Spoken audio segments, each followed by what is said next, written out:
नमस्कार दोस्तों, मैं विजय। मेरे इस चैनल में ट्यूटर पर आप सभी का एक बार फिर से स्वागत करता हूं।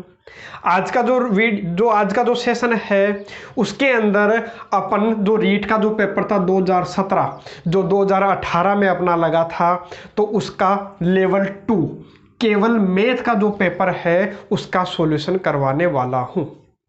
इससे पहले मैंने रीट के जो भी अपने पास सिलेबस के अकॉर्डिंग जो भी टॉपिक्स थे लगभग सभी कंप्लीट करवा दिए हैं। कुछ एक टॉपिक रहे हैं, 2-3 टॉपिक रहे हैं, तो उनको अपन जो प्रैक्टिस पेपर है उनके साथ साथ ही क्लियर कर देंगे। यदि फिर भी डाउट रहेगा तो उनका मैं अलग से वीडियो अपलोड कर दूंगा। तो देखिए, बाकी लगभग सारे वीडियो मैंने कंप्लीट करवा दिए थे। जिन्होंने नहीं देखे हैं तो प्लेलिस्ट में जाकर के जरूर देख लीजिएगा। रीट नाम से प्लेलिस्ट बनी हुई है, उसमें लगभग 50 के आसपास वीडियोज है, तो वो आपको मिल जाएंगे। वहां से आप सारे डाउट्स क्लियर कर सकते हो और बिल्कुल आसान तरीके से मैंने आपको करवाया है। जैसे कोई भी आपके पास बीजगणित का कोई सूत्र आता है तो अपने को मैंने बिना फॉर्मूला केवल और केवल बिल्कुल आसान तरीके से सटीक तरीके से आपको सॉल्यूशन करना बताया है, और उसी तरीके से मैं इन क्वेश्चंस को भी सोल्व करूंगा। किसी को गुणनखंड आते हैं नहीं आते हैं, बीजगणित आती या नहीं आती है, लेकिन अपन फिर भी क्वेश्चंस को सोल्व कर पाएंगे। अब देखिए क्वेश्चन नंबर 1। तो देखो, प्रश्न इस प्रकार से अपने को दिया हुआ था कि 5a² plus 15a minus 6b minus 2ab किसके बराबर है, इनमें से किसके बराबर है। वैसे तो ये क्वेश्चन एक गुणनखंड का है, गुणनखंड से अपन कर सकते हैं, 2-2 के जोड़े बनाए, बिल्कुल आसानी से हो जाएगा। लेकिन जैसे क्वेश्चन का डिफिकल्टी लेवल थोड़ा बढ़ेगा तो अपन सोल्व नहीं कर पाते हैं। तो देखिए तरीका क्या है उसके लिए। तो मैंने आपको केवल और केवल एक ही तरीका बताया। यहाँ पर 2 चीजें गायब है, केवल और केवल 2 चीजें यहाँ गायब दिख रही है। एक तो मेरे को ए गायब दिख रहा है और एक बी गायब दिख रहा है। अरे जो भी गायब दिखे, जो भी चर गायब हो, उनकी जगह अपने मन से कोई भी मान रख लो, कोई फर्क नहीं पड़ेगा, कोई भी मान अपने मन से। तो मैं क्या उठाता हूं भाई, ए की जगह तो अपने मन से मैं क्या रख लेता हूं भाई, ए की जगह तो अपने मन से 1 रख लेता हूं, और बी की जगह कितना रख लेता हूं भाई, 2 रख लेता हूं। अपने मन से मान लिया, कुछ भी आप अपने मन से मान लीजिए। मैंने तो क्या किया, ए की जगह 1 और बी की जगह 2 मान लिया। तो मान करके देखा, तो यहां रखता हूं, ए की जगह 1 रखूंगा, तो 1 रखने पर 1 का स्क्वायर 1 को 5 से गुणा करो, कितना आ जाएगा भाई, 5 आ गया। एक की जगह 1 रखा तो 1 को 15 से गुणा किया तो 15 आ गया। ए की जगह 1 रखा, अच्छा ए तो है ही नहीं, अब बी है, तो बी की जगह मैंने कितना रखा भाई, 2, तो 2 रखा तो 6 दूनी 12। लेकिन चिन्ह किसका है भाई, माइनस का है। ए की जगह 1 और बी की जगह 2, अरे ए की जगह 1 और बी की जगह 2 रखा और गुणा में 2 ही, तो 2 दूनी 4 हो गया। लेकिन चिन्ह किसका है भाई, माइनस का है। चिन्ह किसका है, माइनस का। तो ये हो गए कितने भाई, अरे 15 और 5 20, माइनस 12 और माइनस 4 हो गए माइनस के 16, तो उत्तर कितना आया, 4। इसका मतलब इसको हल करके अपना उत्तर 4 आ रहा है, इसको हल करने पर उत्तर 4 आया। अब ऐसे ही आप इनमें रख करके देख लीजिए, ए और बी का मान रख करके देख लीजिए, जिसका उत्तर 4 आएगा वही अपना आंसर। जैसे मैं कोई चेक कर लेता हूं, जैसे मान लो ये चेक करके बताता हूं, मैं इधर वाला चेक करके आपको बता देता हूं। देखो इधर वाला मैं आपको चेक करके बताता हूं। देखो ए का मान 1 रखता हूं, ए का मान 1 रखूंगा तो 1 को 5 से गुणा करो भाई, कितना हो गया 5, प्लस बी की जगह 2 रखा तो 2 दूनी 4। ये लो, ए की जगह कितना रखा 1, तो 1 रखने पर कितना आ जाएगा भाई, 1 माइनस 3। अच्छा रख ही देता हूँ भाई, 1 माइनस 3, तो 5 और 4 9 और गुणा, अरे ये कोष्टक, अगर ये कोष्टक बीच में कोई चिन्ह नहीं है तो इसका मतलब गुणा ही तो है, और 1 में से 3 गया तो -2, तो गुणा करने पर 4 थोड़ी आया, नहीं आया, तो इसका मतलब ये गलत है। ठीक है, ये गलत है। तो एक काम करता हूं मैं, और कोई सा सोल्व कर लेता हूँ, यहाँ सोल्व करके देखता हूँ। देखिए अरे कोई भी मान रख करके देख लीजिए, मैंने तो कोई से भी उठा ली दो, है ना। जैसे यहाँ रखा मैंने, एक की जगह 1 रखा, अरे आपको ही पता है एक की जगह मैंने 1 रखा है, तो 1 रखा, 5 को 1 से गुणा करो तो 5, माइनस का चिन्ह 2। बी की जगह मैंने कितना रखा भाई, 2, तो बी की जगह 2 रखोगे तो 2 दूनी 4, तो ये लो। और दूसरा वाला कोष्टक कितना, ए की जगह कितना रखा था भाई 1 प्लस 3, तो 5 में से 4 गया तो 1, 3 और 1 4, 4 एकम 4, तो इसको सोल्व करने पर कितना आया भाई 4, तो अपने इससे मैच खा गया। तो इसका मतलब यही अपना आंसर है। ऐसे ही आप चेक कर सकते हो, इसको चेक कर लेना, ऐसे इसको चेक कर लेना, चेक करना चाहो। बाकी आपको क्या करना होता है, अधिकतम और अधिकतम केवल और केवल आपको कितने को सोल्व करना होता है भाई, 3 को। अरे जैसे इसको सोल्व कर लिया, इसको सोल्व कर लिया, इसको सोल्व कर लिया, यदि तीनों से आंसर नहीं आया तो ये तो होगा ही होगा। बाकी आपको पहले दूसरे में ही आपको आंसर मिल जाता है, पता चल जाएगा कौन सा आंसर है। तो इसका आंसर कौन सा हो गया भाई? डी हो गया। अरे बिल्कुल आसान है। ऐसे ही देखो नेक्स्ट क्वेश्चन है कि इसका जो मान है वो किसके बराबर है। इसका जो मान आएगा, इसको हल करने पर जो उत्तर आएगा, इसको हल करने पर जो उत्तर आएगा वो इनमें से किसके बराबर है।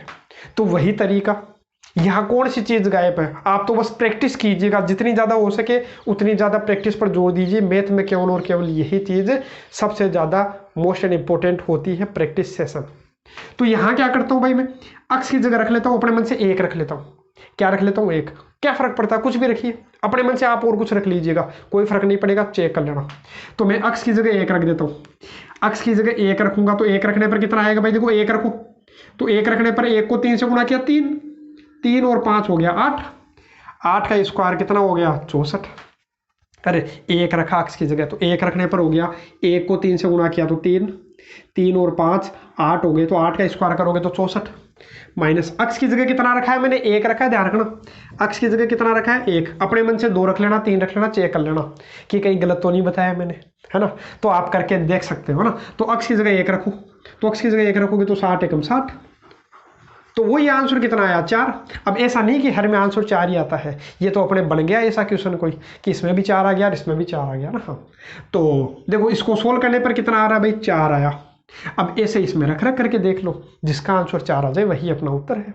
जैसे एक्स की जगह देखो रखना, यहाँ एक्स की जगह मैंने 1 रखा है तो इनमें भी एक्स की जगह 1 ही रखूंगा। ऐसा नहीं यहाँ तो 1 रख रहे और यहाँ 2 रख लिया, ऐसा नहीं। जो क्वेश्चन में रखो वही अपने आंसर में। तो एक्स की जगह 1 रखूंगा तो 1 रखने पर कितना आएगा भाई? 3 और 10 13। अरे 10 और 3 13, 13 का स्क्वायर तो ज़्यादा हो जाएगा, 4 ही थोड़ी रहेगा, तो ये गलत है अपना। ठीक है, यहाँ रखूँ मैं, यहाँ रखता हूँ 1 रखूँ। 1 रखने पर कितना आएगा भाई? 3 को 1 से गुणा करो, 3 माइनस 5 का स्क्वायर, 3 में से 5 गया तो -2 का स्क्वायर।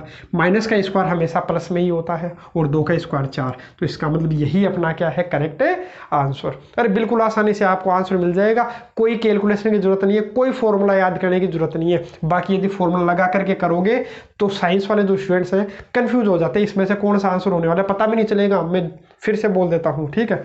इसलिए आपको क्या करना है, जो मैंने तरीका बताया है उस तरीके से कैसा भी क्वेश्चन हो सोल्व कर सकते हो, ठीक है। अब यहाँ देखो, अब इनमें तो देखो मैंने ऑप्शन नहीं दिए, क्यों?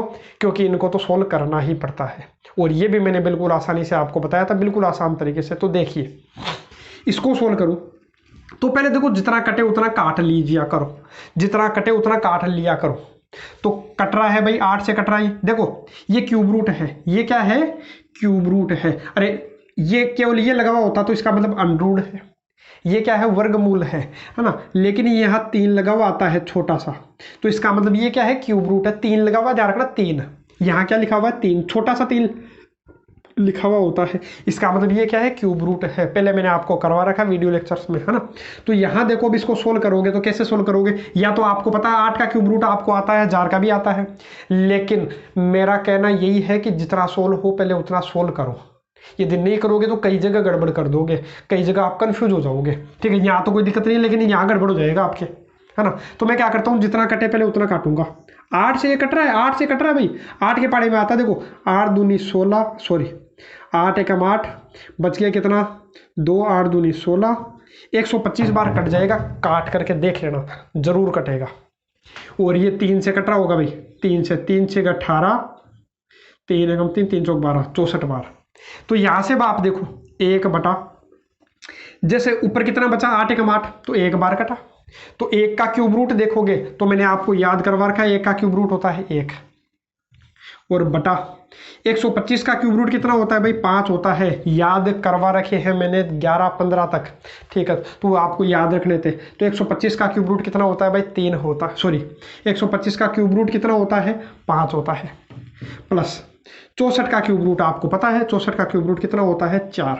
अरे क्यूब रूट का मतलब ये होता, नहीं भी पता तो मैं एक बार फिर से बता देता हूँ। 64 का क्यूब रूट मतलब किसका क्यूब करूँ कि 64 आ जाए? तो 4 का क्यूब 64 होता है, तो 64 का क्यूब रूट 4 हो गया। अब यहाँ इसको सोल्व करूंगा तो कैसे सोल्व करूंगा भाई? 1 बटा, देखो ऊपर बटा में कुछ नहीं तो क्या मान लेता हूँ मैं? 1, तो ऊपर तो 1 बटा 1, नीचे वाला उल्टा हो जाता है, नीचे वाला क्या हो जाता है भाई, उल्टा हो जाता है, 5/1 लिखते तो, प्लस कितना है 4 पढ़ाइए, तो बटा में 1, अरे ऊपर तो हो गया 5 एकम 5, बटा में 1 गुना 1 1, लिखने की जरूरत नहीं है, बटा में 1, प्लस कितना है भाई 4, 5 और 4 कितना हो गया 9, इसका आंसर हो गया। तो इसका आंसर कितना हो जाता है अपना 9 हो जाता है। तो यही इसका क्या है, अपना आंसर है 9। ठीक है, इसी प्रकार से ये अपना क्वेश्चन है। इसमें भी मैंने ऑप्शन नहीं दिया, मतलब इसको भी मेरे को सोल्व करना ही पड़ेगा, ये ऑप्शन से सोल्व नहीं होने वाले। बाकी आगे जो प्रश्न आएंगे बिल्कुल आसानी से ऑप्शन से सोल्व हो जाएंगे। देखो कुछ प्रश्न होते हैं बिना ऑप्शन के सोल्व नहीं हो पाएंगे ना, तो देखो अब ऐसा ये क्वेश्चन है, तो देखो यहाँ क्या करना है, बिना ऑप्शन के सोल्व करना पड़ेगा। तो इनमें से यहाँ क्या दिख रहा है आपको, घातांक वाली जो प्रश्नावली है वहां पर आपको ये प्रश्न मिल जाएगा। इस प्रकार के कई क्वेश्चन करवा रखे। तो देखो इसका मतलब ये है कि 4 कितनी बार है, यहाँ 97 बार है। 4 कितनी बार है, 96 बार गुणा किया हुआ है। 4 को कितनी बार गुणा किया हुआ भाई, 95 बार, मतलब 4 यहाँ 95 बार लिखा हुआ है। ठीक है, इधर ये है, इसका जो उत्तर है वो इसके बराबर है। तो के का मान ज्ञात करो। तो यहाँ क्या करता हूं, देखो यहाँ आपको दिख रहा होगा, यहाँ 4 97 बार है, 4 96 बार लिखा हुआ है, 4 कितनी बार लिखा हुआ 95 बार। तो इसका मतलब इनमें से कॉमन लूं तो कॉमन क्या आएगा, तो आप ये देखो, तो यहाँ मेरे को दिखेगा 4 की घात 95 कॉमन आएगा, बिल्कुल आएगा। क्यों आएगा, चाहे इधर लिखना है तो आप इधर लिख लीजिए, कोई फर्क नहीं पड़ेगा, कोई फर्क नहीं पड़ेगा आप किधर लिखते हो। तो मैं यहाँ लिख देता हूँ भाई 4 की घात 95। ठीक है, कि इनमें से क्या कॉमन आएगा, 4 की घात 95। कॉमन क्यों आया, कॉमन कौन से आते हैं, जो सब में हो, जो सब में हो, यहाँ भी यहाँ भी यहाँ भी। अब देखो 4 यहाँ कितनी बार है 95 बार, ठीक है, तो यहाँ तो है 4 95 बार, तो यहाँ 4 कितनी बार है 96 बार, तो 96 बार है, तो क्या 95 बार नहीं था क्या, बिल्कुल था। 95 से केवल 4 कितनी बार एक्स्ट्रा है, एक बार ही तो एक्स्ट्रा है। यहाँ 4 95 से 2 बार एक्स्ट्रा है, तो 95 बार तो था ही एक। हाँ, तो ऐसे ही देखो, यहाँ देखो 4 कितनी बार था भाई 97 बार, मैंने कितनी बार कॉमन ले लिए 95 बाहर ले लिए, कहने का मतलब 4 कितनी बार लिखा हुआ था, 4 अपने पास में 97 बार लिखा हुआ है, उनमें से मैंने 95 बार तो मैंने बाहर ले लिया। बाकी कितनी बार बचेगा, जो 4 है वो कितने बचेंगे, 2 बार बचेंगे, 2 बार लिखे हुए बचेंगे, तो 4 की घात 2 माइनस 4 तो ही है। अब आप यहाँ देखो 96 बार थे, उनमें से मैंने 95 बार ले लिया, तो बचा कितनी बार, 1 बार बचा, तो ये लो 4 की घात 1। अब यहाँ 4 की घात, ये 4 तो है, 95 मैंने पूरे ले लिए, तो बचे कितनी बार, अरे बचा ही नहीं, 0 बार बचा। ठीक है, और बराबर में क्या है भाई, तो बराबर में है के 4 की घात 95, ये तो दे रखा है ना, ये तो क्वेश्चन में अपने को दे रखा है। अब सोल्व करते हैं यहाँ से, देखो 4 का स्क्वायर करोगे तो आपको कितना मिलेगा भाई, तो यहाँ सोल्व कर देता हूँ, ये लो, तो ये मिला मेरे को 16। 4 की घात 1 करोगे तो 4, और किसी की भी घात 0 करते हैं तो आपको पता है, किसी की भी घात 0 करोगे तो उत्तर कितना आता है, 1 आता है। और गुणा में क्या है, 4 की घात 95 बराबर के गुणा 4 की घात 95। तो सोल्व कर लो, 16 और 1 17, 16 और 1 17, 17 में से 4 गया, तो 17 में से 4 गया तो कितना मिल गया आपको, 13 मिल गया। 13 गुणा 4 की घात 95, इधर कितना है भाई, के गुणा 4 की घात 95। तो देखो 4 की घात 95 के गुणा में इधर तो कितना है भाई, के है, और 4 की घात 95 के गुणा में यहाँ कितना है 13, तो इसका मतलब के का मान कितना हो गया 13। तो इस तरीके से ये अपना क्या हो गया, सोल्व हो गया। तो अगला क्वेश्चन है क्वेश्चन नंबर 5, 80 का कितना प्रतिशत 80 है। तो बिल्कुल आसान सा प्रश्न है, प्रतिशतता से है, शुरुआती जो क्वेश्चन है उन्हीं में इस प्रकार का क्वेश्चन मैंने करवा रखा था। तो देखो 80 का कितना प्रतिशत 80 है, तो किसके बारे में पूछा इसने, 80 के बारे में पूछा है, तो मैं लिख लेता हूँ 80। अभी इसका प्रतिशत देखना है, किससे देखना है प्रतिशत, वो देखो मैंने बोला था 80 का, जिसका भी हो तो वो हमेशा कहाँ आता है, नीचे आता है, जिसका भी हो वो हमेशा कहाँ आएगा, नीचे आएगा। तो अपने को देखना किसको होता है, 80 को, तो वो ऊपर आएगा, और जिसका भी हो, जिसका भी पूछे वो हमेशा नीचे। और प्रतिशत देखना है तो गुणा में क्या कर लीजिए, 100 कर लीजिए, उत्तर आ जाएगा। 80 से 80 गया, पूरा कितना आ गया, ये लो पूरा 100% ही आ गया। इतना सा क्वेश्चन था। यदि इसी में चेंज करता, ये मान लो ये कर देता कितना, यहाँ पर कर देता 160 कर देता, या और कुछ चेंज कर देता, 160 का कितना प्रतिशत 80 है, तो यहाँ देखो किसके बारे में बात किया, 80 के बारे में बात की, तो वो तो ऊपर, और किसका भाई 160 का, तो 160 का होगा नीचे। जिसका भी हो का जिसके साथ भी लग गया वो हमेशा कहाँ आएगा, नीचे आएगा, लगभग है ना। तो देखो ये कट जाएगा, 80 दूना 160 और 200 में 2 का भाग दे लो, कितना आ जाएगा, फिर आ जाएगा 50%। बाकी इस क्वेश्चन का आंसर जो है वो अपना कितना होगा भाई, 100%। 16 मैंने करवाई दिया। अब ऐसा ही देखो जो नेक्स्ट क्वेश्चन है, ये तो अपना 5वां था। छठे की अपना बात करें तो छठा क्या है कि एक टीवी विक्रेता ने 9,600 रुपए की दर से 2 टीवी बेचे। 2 टीवी बेचा है, ध्यान रखना, 2 टीवी बेचा है। दोनों टीवी कितने कितने रुपए में बेचे, पहला, अरे 2 टीवी बेचे 9,600 रुपए में, मतलब पहला भी 9,600 में और दूसरा भी 9,600 में। कहने का मतलब ये है। अब यहाँ आगे क्या है, उसमें एक टीवी पर 20% का लाभ कमाया और दूसरे पर 20% की उसको हानि हुई। अरे इसका मतलब एक टीवी का मूल्य तो इस 9,600 से ज्यादा था और कम में बेच दिया, और एक का क्या था, कम था, ज्यादा में बेच दिया, तो एक पर तो लाभ हो गया और एक पर हानि हो गई। तो इस सौदे में कुल कितने प्रतिशत की हानि हुई या लाभ हुआ वो अपने को बताना है। तो मैंने बताया था यहाँ पर क्या है भाई कि इसकी दर से 2 टीवी बेचे, तो जब भी बेचना आ गया, बेचना मतलब विक्रय मूल्य दे देता है, विक्रय मूल्य समान दे देता है, 2 वस्तुओं का विक्रय मूल्य समान दे देता है, और उस पर अपने को क्या पूछता है, वो क्या करता है, 20% का लाभ और 20% की हानि ही करता है। वो हमेशा क्या करेगा, सेम करेगा, या तो बोल देगा 10% का लाभ और 10% की हानि, या बोल देगा 25% लाभ और 25% हानि। इस प्रकार से वो देता है हमेशा, एक पर लाभ और एक पर हानि, सेम समान देता है। देखो जितने प्रतिशत का लाभ हुआ उतने ही प्रतिशत की उसको हानि हो रही है। तो इस सौदे में कितने प्रतिशत का हानि हुई या लाभ हुआ, तो इस सौदे में हमेशा हानि ही होती है।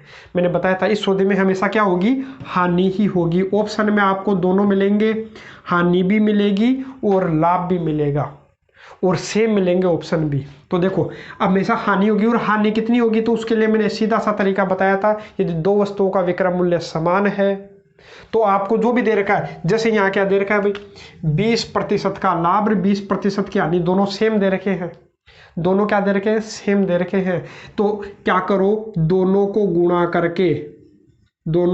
करके किसका भाग लगा दो, 100 का भाग लगा दो। बाकी मैंने ये तरीका बताया था कि इसका स्क्वायर करके 2 का भाग लगा दो।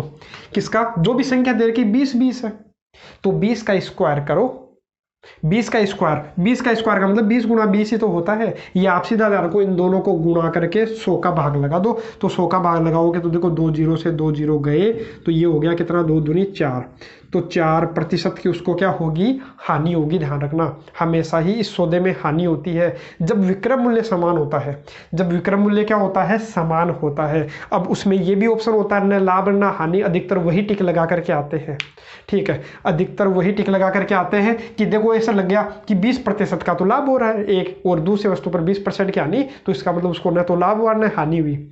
बाकी इसका पूरा तरीका मैंने आपको समझा रखा है, और बाकी शॉर्ट तरीका मैंने आपको बताया था। इस तरीके से आपको करना है कि जो भी संख्या सेम दे दे तो उसका क्या करो, स्क्वायर करो, और किसका भाग लगा दो भाई, 100 का, तो 20 का स्क्वायर 400, 100 का भाग लगाओगे तो ये लो 4% की। बाकी इस तरीके से भी कर सकते हो और ऐसा भी आप कर सकते हो, कंफ्यूज नहीं होना है। जब भी विक्रय मूल्य समान आए, और लगभग कंपटीशन एग्जाम्स में ये क्वेश्चन फेमस है भाई, संख्या बदलता है और दोबारा भी वो पूछ सकता है रीट के एग्जाम में, बस वो वहाँ क्या करेगा, लैंग्वेज चेंज कर देगा। और कई बार तो वो क्या करता है भाई, यहाँ पर वो बोल देगा कि X रुपए में बेच दिया, तो क्या करते रहेंगे, क्या पता ही नहीं चलेगा अपने को। तो ये तरीका लगाओगे तो बिल्कुल आसान हो जाएगा, केवल कुछ सेकंडों का काम है, ठीक है।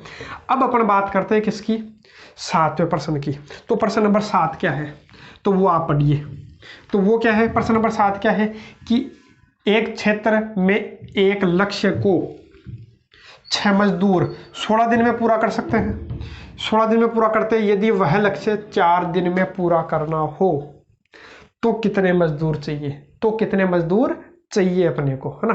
तो ये जो क्वेश्चन है वो आपको याद आ रहा होगा कि जो अनुपात समानुपात है उसका क्वेश्चन है। क्यों, वो मैं समझाता हूँ आपको कि 6 मजदूर 16 दिन, और यहाँ भी देखो क्या है, 4 दिन है और मजदूर पूछे हैं, वो मजदूर और दिन है, दिन और मजदूर, तो उनकी तुलना करके आपको देख लेनी है। देखो कैसे, एक तरफ तो आपके पास क्या है, मजदूर है, और एक तरफ आपके पास में क्या है, दिन है।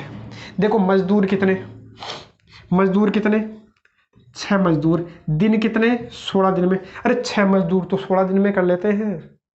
फिर आगे की बात करो, आगे की बात करो कि वह लक्ष्य अपने को यदि कितने दिन में पूरा करना है, 4 दिन में। 16 दिन की जगह अपने को कितने दिन चाहिए, केवल 4 दिन चाहिए। तो 4 दिन में पूरा करने के लिए कितने मजदूर चाहिए वो मेरे को निकालना है। तो इसके लिए मैंने आपको क्या बताया था कि यहाँ पर एक लाइन खींच लीजिए। क्या खींच लीजिए भाई, लाइन खींच लीजिए। लाइन खींच लोगे तो आंसर आ जाएगा, काम खत्म हो गया। कितने मजदूर चाहिए भाई, 4 से काट लो, कितनी बार, अरे 4 से काटोगे तो 4 बार, 4 से 24 मजदूर चाहिए। बाकी बता देता हूँ कैसे। तो इसके लिए हमेशा आपको क्या करना है, देखो एक तरफ तो मजदूर और दिन, तो यहाँ भी देखो मजदूर और दिन है, और आगे भी अपने को तुलना किस में करनी है, दिन और मजदूरों में ही करनी है। तो मैंने लिख लिया मजदूर और दिन। 6 मजदूर 16 दिन। कितने मजदूर चाहिए तो मेरे को नहीं पता, और कितने दिन चाहिए तो वो अपने को तो पता ही है कि लक्ष्य अपने को कितने दिन में पूरा करना है, 4 दिन में पूरा करना है। तो 4 दिन, तो बीच में एक लाइन खींच लेनी है और इसको सोल्व कर लेना है। सोल्व कैसे करोगे, तो सोल्व करो, कैसे करोगे तो आप, अरे बीच में एक लाइन खींच ली, इसका मतलब इन दोनों का गुणा और इन दोनों का गुणा बराबर होगा। हमेशा आदमी और दिन का गुणा बराबर होगा, ठीक है। इन दोनों का गुणा 6 गुणा 16 किसके बराबर होगा भाई, इन दोनों के गुणा के बराबर, इन दोनों के गुणा के बराबर होगा। तो 4 से कट जाएगा भाई, 4 चौक 16, 6 चौका 24, इसका क्या आ जाएगा, आंसर आ जाएगा कि मेरे को कितने मजदूर चाहिए, तो 24 मजदूर चाहिए। बाकी मैंने यहाँ से भी आपको बताया था, पहले जो तरीका बता रखा मैंने आपको इस प्रकार का। तो 4 से कट गया, 4 चौक 16, तो 6 चौके 24, तो ऊपर कितना आ गया, 24 आ गया, नीचे कुछ है नहीं, तो ठीक है। तो इसका आंसर कितना हो गया भाई, 24 हो गया। तो कितने मजदूर चाहिए, 24 मजदूर चाहिए। बाकी ये जो क्वेश्चन है अधिकतर जो लोग हैं वो गलत करते हैं, क्यों, क्योंकि उनको लगता है कि अपन इस तरीके से सोल्व कर लेते हैं। किस तरीके से, वो देखते हैं कि अपने पास में दिया हुआ तो है कि देखो 16 दिन, अरे कितने मजदूर चाहिए, 16 दिन में पूरा करने के लिए मेरे को 6 मजदूर चाहिए। कितने मजदूर चाहिए, 6 मजदूर। और 1 दिन में पूरा करने के लिए मेरे को कितना दिन, कितने मजदूर चाहिए होंगे, 6/16। तो ऐसे कैसे हो सकता है, आप ही बताइए, आप ही बताइए कि 16 दिन में तो 6 मजदूर काम को पूरा करते हैं। 16 दिन में कितने मजदूर काम पूरा करते हैं, 6 मजदूर। और 1 दिन में इतने मजदूर काम पूरा कर जाएंगे, कैसे हो सकता है। 6/16 का मतलब ये तो एक मजदूर भी नहीं हुआ पूरा सा। अरे 6 में 16 का भाग दोगे तो 0 पॉइंट कुछ आएगा, तो 0 पॉइंट कुछ मजदूर। आप तो ये मान लीजिए 1 मजदूर है, तो 1 मजदूर क्या कर जाएगा कि 1 दिन में काम पूरा, नहीं, तो ये क्या हो जाएगा, गलत हो जाएगा। अरे ऐसा कर लेते हैं, 16 दिन में 6 मजदूर, तो 1 दिन में 16 का भाग लगा लिया। और फिर अपने को कितने दिन चाहिए, 4 दिन चाहिए। तो इसको किससे गुणा कर लेते हैं, इसको गुणा कर लेते हैं 4 से, उत्तर आ जाता है उनके। ये कितनी बार गया, 6 में 4 का भाग दे लो तो कितना आ जाएगा, 1 से 1/2, 1.5 मजदूर। तो 1.5 मजदूर तो कहाँ से हो सकते हैं, 1.5 मजदूर तो होते ही नहीं है। मजदूर हमेशा संख्या पूरी संख्या में होते, तो ये तो वैसे ही गलत है। इसलिए अपने को इस तरीके से नहीं करना है। जो तरीका बताया है वही तरीका ध्यान रखना है, अनुपात समानुपात का है। आगे अपन बात करते हैं, नेक्स्ट क्वेश्चन क्या है भाई। तो नेक्स्ट क्वेश्चन अपने पास में है कि किसी धन का, देखो 5 हो गया, 6 हो गया, 7 हो गया, 8वां क्या है, किसी धन का 8% की दर से 5 वर्ष में साधारण ब्याज इतना हो जाता है, तो मूलधन ज्ञात करो। तो सीधा फॉर्मूला बेस्ड क्वेश्चन है। बाकी फॉर्मूले से नहीं करना चाहो तो बिना फॉर्मूले के भी अपन कर सकते हैं। बाकी फॉर्मूला आपको ध्यान में होगा कि ब्याज का, साधारण ब्याज का ध्यान रखना हमेशा। किसका, साधारण ब्याज का फॉर्मूला क्या होता है भाई, मूलधन गुणा दर गुणा समय बटा 100। बस फॉर्मूले में रख दीजिए, उत्तर आ जाएगा। देखो साधारण ब्याज है कितना, तो साधारण ब्याज अपने पास में 640 है। साधारण ब्याज 640 है। मूलधन तो अपने को ज्ञात करना है, ठीक है, ज्ञात कर लेंगे। गुणा दर, दर आपको पता ही है, दर कितनी है, 8% है। गुणा समय कितना है, 5 है। बटा में कितना आता है, 100। तो काट लीजिए। देखो मूलधन मेरे को निकालना है, तो 100 तो इधर गुणा में चला जाएगा, 640 गुणा 100 बटा 8 गुणा 5। तो देखो कट रहा है, 8 12 20 64, ठीक है। और ये 5 से कट जाएगा, 16 5 80, तो कितने रुपए हो गया, 1600 रुपये हो गया। इसका क्या हो गया आंसर। बाकी बिना फॉर्मूले के करना चाहो तो उसके लिए मैंने आपको तरीका बताया था कि बिना फॉर्मूले के भी अपन इनको सोल्व कर सकते हैं। तो उसके लिए साधारण सा तरीका मैंने आपको बताया था, वो क्या, तो वो आप देखिए। यहाँ पर देखो दर कितनी है, 8% की दर है। कितने प्रतिशत की दर है भाई? 8% की दर। तो इसका मतलब क्या है? दर का मतलब होता क्या है? इसका मतलब ये है कि 100 रुपये पर वो कितना ब्याज लेता है। 100 रुपये पर कितना ब्याज लेता है? 8% का मतलब ये है कि 100 रुपये पर 8 रुपये का ब्याज लेता है। यदि उसने किसी को उधार दिया, वो मूलधन है भाई, यदि मूलधन किसी को 100 रुपये दिया तो वो ब्याज कितना लेगा वो आप देखो। तो वो ब्याज कितना लेता है? 8 रुपये। इसका मतलब यही तो हुआ, और इसका मतलब यही तो हुआ कि यदि वो 100 रुपये ब्याज किसी को दे, 100 रुपये किसी को उधार देता तो 8 रुपये ब्याज लेगा। दर का मतलब यही हमेशा होता है 8%। प्रतिशत का मैंने आपको बताया था बटा में 100। यदि 100 रुपये किसी को उधार दिया तो 8 रुपये का ब्याज लेगा। ठीक है, 1 साल में। ये हमेशा कितने साल की बात होती है भाई? 1 साल की बात होती है। फिर आगे की बात करो, आगे की आप बात करोगे 5 साल में इतने रुपए का ब्याज होता है, 5 साल में इतने रुपए का ब्याज होता है। ठीक है, चलो कोई बात नहीं, मान लेते हैं कि 5 साल में इतने रुपए का ब्याज लगा, 640 रुपये का ब्याज लगा। और ये साधारण ब्याज है, हमेशा ध्यान रखना, यहाँ लिखा हुआ है साधारण ब्याज। साधारण ब्याज हमेशा होता क्या है? बराबर बराबर बढ़ता है। यदि पहले साल 100 रुपये का लगा ब्याज तो अगले साल भी 100 का लगेगा, अगले साल भी 100 का लगेगा, हमेशा समान रूप में बढ़ता है। तो देखो 5 सालों में ब्याज कितना लगा? 640।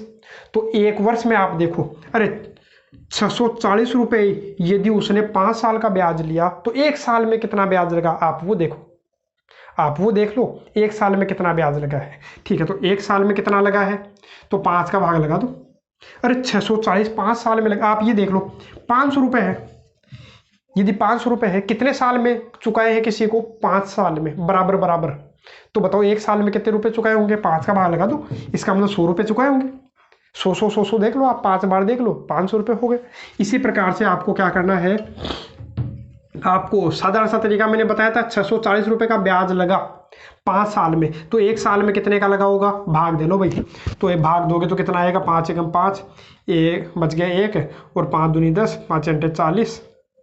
अच्छा सॉरी, हाँ ठीक है, कितना हो गया भाई? 128।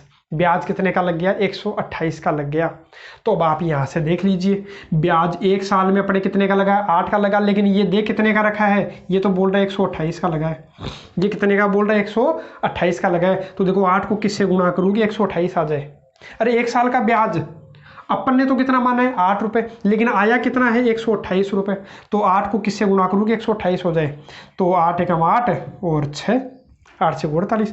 तो देखो इसका भी कितना गुणा करोगे? 16 गुणा। तो 16 गुणा करोगे तो कितना हो गया भाई? 1600 रुपये उसका क्या हो गया? मूलधन हो गया। इस तरीके से भी इसको अपन क्या कर सकते हैं? सॉल्व कर सकते हैं। अब बात करें नेक्स्ट क्वेश्चन की।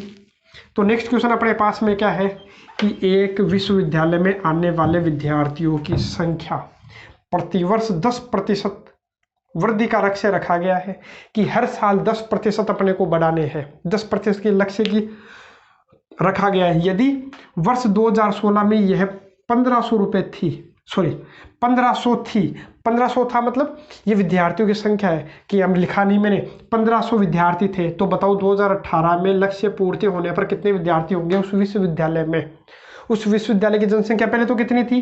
1500 थी संख्या, और 2018 में कितनी हो जाएगी? देखो 2016 में 1500 है, 2016 में क्या है? 1500। और देखो 2018 में पूछा, मतलब कितने साल बाद में पूछा है? 2 साल बाद में, 2 साल। अरे 2016 से 2018 की बात करोगे तो 2 साल की बात हो गई।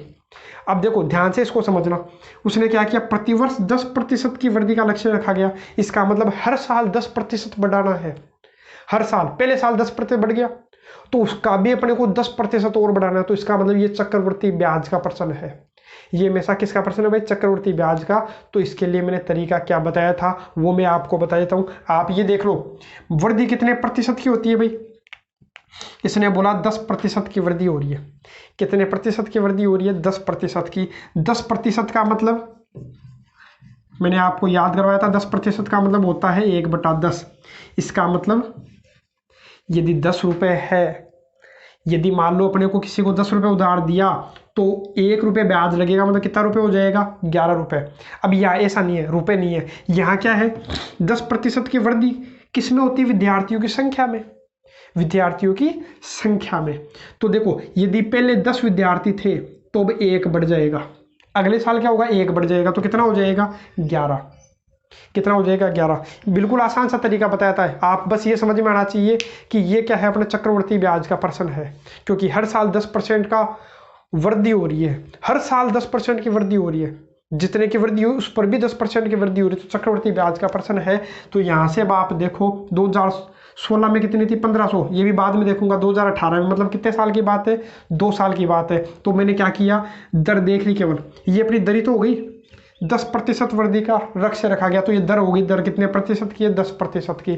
10% का मतलब होता है कितना है, 1/100। इसका मतलब यदि किसी से 10 रुपये उधार लिए तो उसको 11 रुपये चुकाने पड़ेंगे, 1 रुपये का ब्याज लग रहा है। ऐसे ही यहाँ 10, पहले संख्या कितनी थी, 10 थी, तो अब कितनी हो जाती है, वो 11 हो जाती है। 2 साल की बात है, तो मैंने बोला था इसका स्क्वायर कर लीजिए, इसका क्या कर लीजिए, स्क्वायर कर लीजिए। 3 साल की बात हो तो क्यूब कर लेना, तो 10 का स्क्वायर कितना हो गया भाई 100, और 11 का स्क्वायर कितना हो गया 121।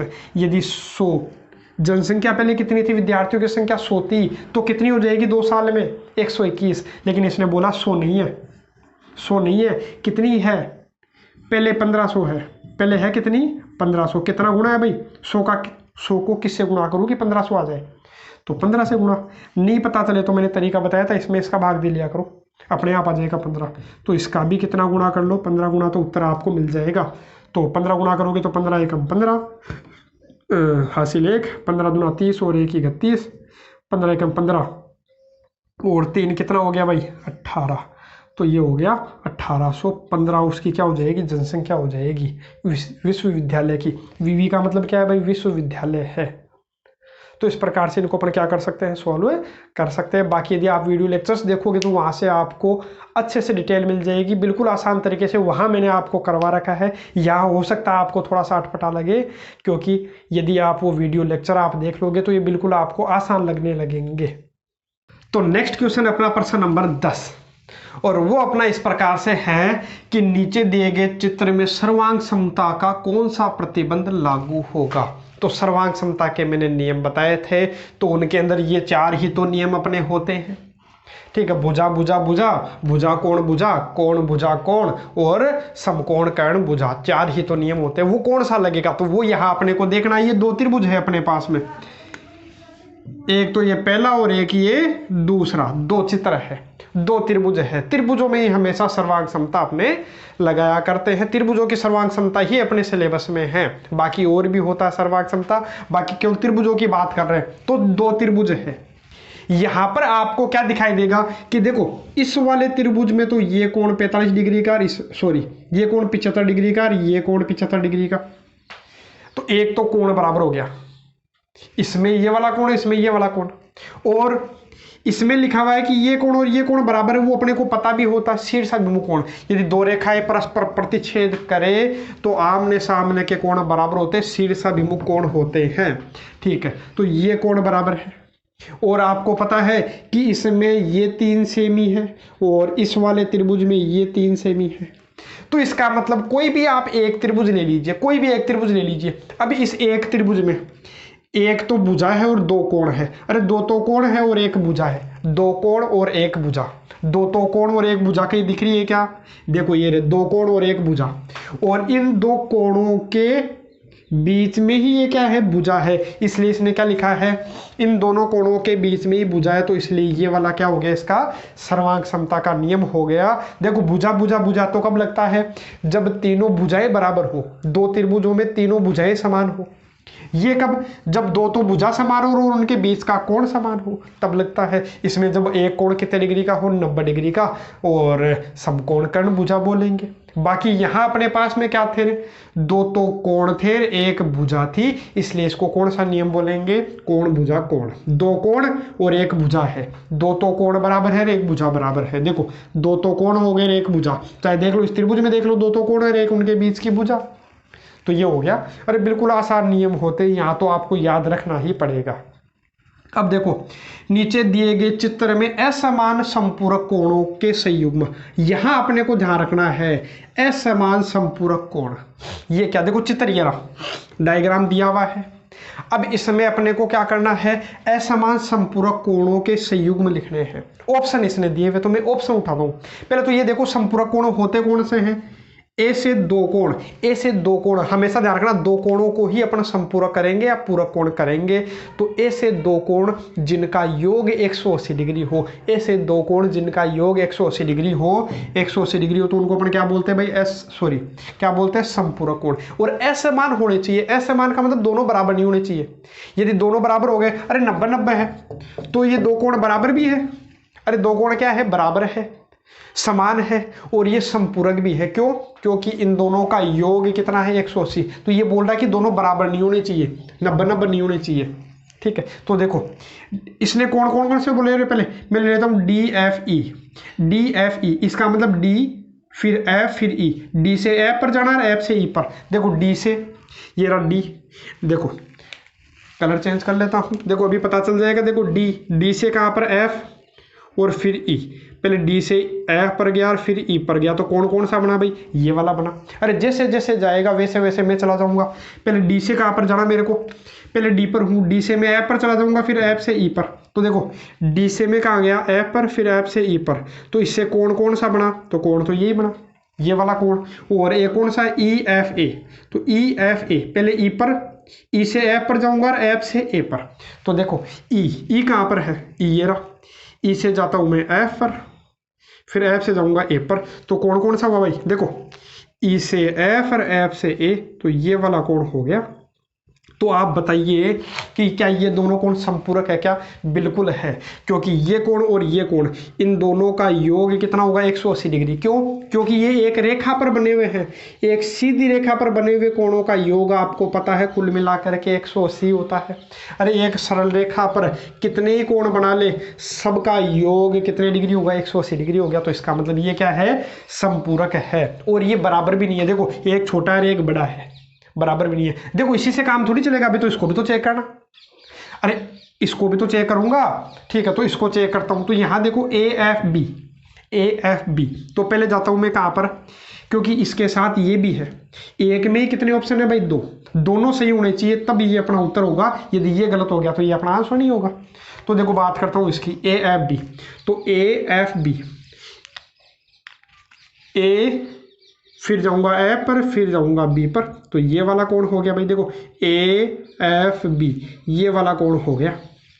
और B से F और F से D, देखो B का है रे, B ये रहा, B F और D, तो B से गया F पर, F से गया D पर, तो कौन सा बनेगा भाई, ये वाला कोण बनेगा। तो आप बताइए क्या इन दोनों कोणों का योग भी 180 होगा क्या? बिल्कुल होगा, क्योंकि इसी रेखा पर बने हुए हैं ये कोण और ये कोण, और दोनों बराबर भी नहीं है, एक छोटा है और एक बड़ा है। तो इन दोनों का योग कितना होगा, 180 होगा, बिल्कुल होगा।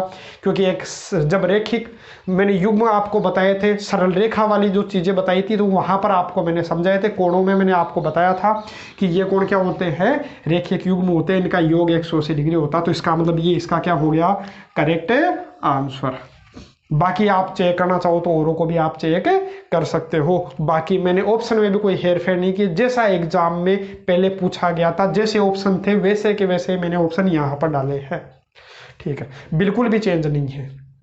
अब देखो अपने पास समतलीय आकृतियों से ये अपना एक प्रश्न आया है। एक प्रश्न क्या भाई, दो प्रश्न आए हैं। एक तो देखो ये रहा, एक ये रहा, दो प्रश्न है। तो दोनों को अपन देखते हैं। देखो प्रश्न क्या है, एक समलंब चतुर्भुज की दो समांतर भुजाएं। देखो बार बार बोल रहा हूं कि ये जो पेपर है वो आप तभी सोल्व कर पाओगे जब आपको सभी वीडियो लेक्चर्स आपने देख रखे हैं या फिर कहीं से भी आपने सोल्व कर रखे हैं। पैटर्न आपको पता होना चाहिए। बाकी देखो क्वेश्चन अपने पास में क्या है, एक समलंब चतुर्भुज। तो समलंब चतुर्भुज आपको पता है क्या होता है कि ऐसा चतुर्भुज जिसकी भुजाओं का एक युग्म क्या हो भाई, समांतर हो। एक युग्म क्या हो, समांतर। जैसे यहाँ पर ये दो भुजाएं समांतर है तो ये अपना क्या हो गया, समलंब चतुर्भुज। तो यहाँ पर क्या, समलंब चतुर्भुज की दो समांतर भुजाएं। ये जो दो समांतर भुजाएं कितनी कितनी है भाई, 10 और 16 है। एक तो 10 और एक 16 है, एक छोटी है एक बड़ी है। ठीक है, यदि समान चतुर्भुज का क्षेत्रफल इसने दे दिया कि इसका जो क्षेत्रफल है वो कितना है भाई, तो क्षेत्रफल अपने पास में 78 सेंटीमीटर स्क्वायर है, 78 वर्ग सेंटीमीटर है, वर्ग सेमी है। ठीक है, एक ही बात है। तो अपने को क्या ज्ञात करनी है भाई, ऊंचाई ज्ञात करनी है। हो तो यहाँ पर क्या है भाई, ये हो तो ऊंचाई ज्ञात कीजिए। तो इसकी ऊंचाई ज्ञात करते हैं। तो ऊंचाई कौन सी, इन समांतर भुजाओं के बीच की जो दूरी होती है यही तो अपनी ऊंचाई होती है। अरे यही तो अपनी क्या हो गई भाई, ऊंचाई। तो उसके लिए मैंने फॉर्मूला बता रखा, देखो क्षेत्रफल, इसने बोला है कि जो क्षेत्रफल है, इधर लिख देता हूं भाई, कि जो क्षेत्रफल है तो वो दे कितना रखा है, 78 दे रखा है। ठीक है, क्षेत्रफल कितना दे रखा है, 78। या फिर जगह कम है तो मैं एक काम करता हूँ, यही लिख लेता हूँ, देखो इसी में कर देता हूँ करेक्शन। क्षेत्रफल इसने बोल दिया कि क्षेत्रफल कितना है भाई, 78 है। क्षेत्रफल कितना है, 78। किसका, इस समलंब चतुर्भुज का। तो समलंब चतुर्भुज का क्षेत्रफल मैंने आपको बताया, केवल और केवल फॉर्मूला बेस्ड क्वेश्चन पूछे जाते हैं एग्जाम में, ध्यान रखिएगा, फॉर्मूले आपको याद होने चाहिए। तो ये समलंब चतुर्भुज भाई समांतर चतुर्भुज नहीं है, ये क्या है, समलंब चतुर्भुज है। तो समलंब चतुर्भुज का क्षेत्रफल आपको पता होगा, मैंने आपको लिखवा रखा 1/2 गुणा समांतर भुजाओं का योग, 1/2 गुणा समांतर भुजाओं का योग। तो समांतर भुजाएं कितनी कितनी है भाई, 10 और 16। चित्र बनाने की कोई आवश्यकता नहीं है, आपको यहां से भी पता चल जाएगा। देखो दो समांतर भुजाएं 10 और 16 है, तो मैंने फॉर्मूला क्या बताया था, 1/2 गुणा समांतर भुजाओं का योग। तो समांतर भुजाएं जो है इनका योग करो, तो योग करोगे तो कितना मिल जाएगा भाई, 26 गुणा ऊंचाई। यही मैंने फॉर्मूला आपको बता रखा है, 1/2 समांतर भुजाओं का योग गुणा ऊंचाई समलंब चतुर्भुज का क्षेत्रफल होता है। और बराबर में दे रखा है, कितना दे रखा है भाई, 78 दे रखा है। तो ठीक है, देखो 2 से कट गया कितना बार, 13 बार कट गया। तो ऊंचाई कितनी आ जाएगी भाई, तो 13 गुणा में इधर आ जाएगा भाग में, तो 78 में 13 का भाग दे लीजिए, तो कितना हो जाएगा भाई, 13 6 78, 13 दूना 26। 1 मिनट, थोड़ा सा पूरा भाग नहीं जा रहा, 13 चौके तो कितना हो जाएगा भाई, 13 चौके 52, 13 पंजे 65, हाँ ठीक है, पूरा हो रहा है, क्या दिक्कत है। तो ये 6 सेमी इसकी क्या हो गई, पूरा भाग गया। 78 में जब 13 का भाग दोगे तो कितनी बार जाएगा, 6 बार। तो 6 सेमी इसकी क्या आ गई, ऊंचाई आ गई अपने पास में। अब इसी प्रकार से समतलीय आकृतियों से ही एक और प्रश्न अपने से पूछा गया, केवल और केवल फॉर्मूला बेस्ड क्वेश्चन है, बिल्कुल सीधा क्वेश्चन है। मैंने उस समय भी आपको बताया था कि किस प्रकार से इन क्वेश्चंस को सोल्व करना है। देखो यहाँ पर क्या है भाई, 56 सेमी व्यास वाले वृत्त के आधे भाग की परिधि क्या होगी, आधे भाग की परिधि क्या होगी। तो इसने बोला 56 सेमी व्यास, व्यास कितना है भाई, व्यास 56 सेमी है, तो त्रिज्या कितनी हो जाएगी, आपको पता होगा त्रिज्या कितनी होगी, व्यास की आधी होती है। व्यास 56 है तो अपनी जो त्रिज्या होगी वो इसकी आधी होगी, तो इसकी आधी करोगे तो कितना हो जाएगा भाई, 28 सेमी। जो त्रिज्या है अपनी कितनी होगी, 28। व्यास का आधा अपना क्या होता है, त्रिज्या होती है, तो त्रिज्या हो गई अपनी 28 सेमी। अब इसने क्या पूछा है, आधे भाग की परिधि, परिधि पूछी है। परिधि का फॉर्मूला तो आपको याद होगा, परिधि का फॉर्मूला कितना होता है भाई, तो परिधि का फॉर्मूला दिखाई तो दे रहा होगा, परिधि का फॉर्मूला कितना होता है भाई, 2πr। पूरी परिधि का होता है ये तो, अरे वृत्त की पूरी परिधि का फॉर्मूला होता है 2πr तो, लेकिन इसने क्या बात की है भाई, आधी परिधि की बात की है। तो आधी परिधि के लिए क्या करोगे, 2 का भाग लगा लेना, अरे आधा हो गया, बस हो गया खत्म। ठीक है, 2 से 2 कट गया, बस सोल्व कर लो। पाई का मान उसने खुद ने दे रखा था परीक्षा में, यहाँ लिख रखा था कि पाई बराबर कितना लीजिए, 22/7 लीजिए, तो मैं 22/7 ले लेता हूँ। वो बोलता पाई की जगह 3.14 लेना है, तो मैं 3.14 लेता। ठीक है, तो 22/7 का हमें ले लिया, पाई का मान 22/7 गुणा त्रिज्या है ही अपने पास, त्रिज्या कितनी है भाई, 28। तो 7 चौक 28 गुणा कर लीजिए, 22 चौक 88 सेंटीमीटर। ये उसकी क्या आ गई, वृत्त की परिधि, वो भी कितनी, आधे भाग की परिधि आई है। तो ये अपना क्या हो जाता है, इसका आंसर हो जाता है। बाकी जो आगे का जो पेपर है वो नेक्स्ट पार्ट में मैं क्या कराऊंगा, सोल्व कराऊंगा, वरना ये जो वीडियो लेक्चर है वो काफ़ी क्या हो जाएगा, लेंथी हो जाएगा। तो नेक्स्ट वीडियो लेक्चर में अपन उसको भी क्या करेंगे, सोल्व कर लेंगे।